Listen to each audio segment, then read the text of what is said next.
The Sea That Fell in Love. The sun rose gently over a quiet fishing village on the southeastern coast of Nigeria, casting golden light across palm trees and creaking wooden canoes. The scent of salt water lingered in the air, mingling with the early morning smoke from cooking fires.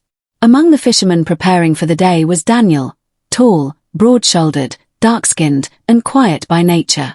He was admired for his strength, but he often stood apart from the others, staring into the horizon like someone searching for something more than fish. One morning, drawn by an urge he couldn't explain, Daniel rowed far beyond the usual fishing waters. The sky softened into mist, and the ocean below shimmered like liquid glass. Just as he cast his net, he noticed a glow beneath the water, a soft, silver shimmer that moved with graceful intent. Then, she emerged. Celeste, a mermaid of breathtaking beauty, rose from the sea like a vision from a forgotten legend. Her skin glowed with a bronze hue, her long hair flowed like waves, and her tail shimmered with sea pearls and coral light. At first, both were silent, lost in each other's gaze.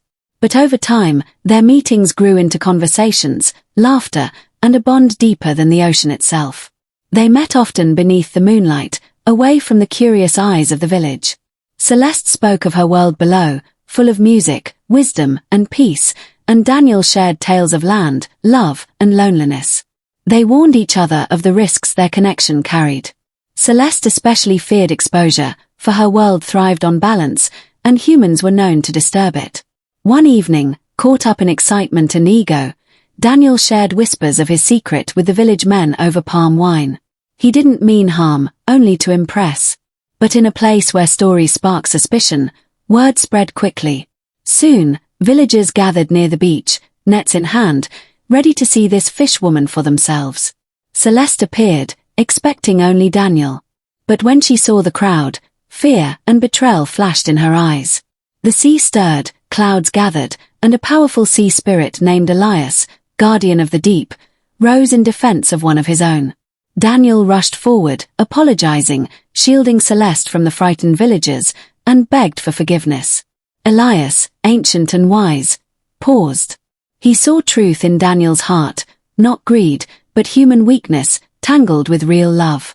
Celeste stood beside Daniel and pleaded not for punishment, but for understanding. Her love had grown beyond the boundary of waves. Moved by their honesty, Elias offered a choice. Daniel could forget and return to his human life, or he could join Celeste's world, but never return to land again. Daniel looked at the village, his home, and then at Celeste, whose eyes had become his anchor. Without hesitation, he chose love. Elias raised his trident, and with a surge of light, Daniel was transformed, not into a fish, but into a being who could live in both realms, sea and land. From that day on, Daniel and Celeste were no longer bound by secrecy. They visited the shore often, teaching villagers about balance, kindness, and the shared heart of land and ocean. Children swam freely without fear, and fishermen learned to respect the sea rather than conquer it. The sea had not swallowed Daniel. It had embraced him. And so, the sea that once fell in love became the bridge between two worlds, proving that when love is honest, brave, and selfless, it can turn even the tide. We have come to the end of our story. Sea That Fell in Love.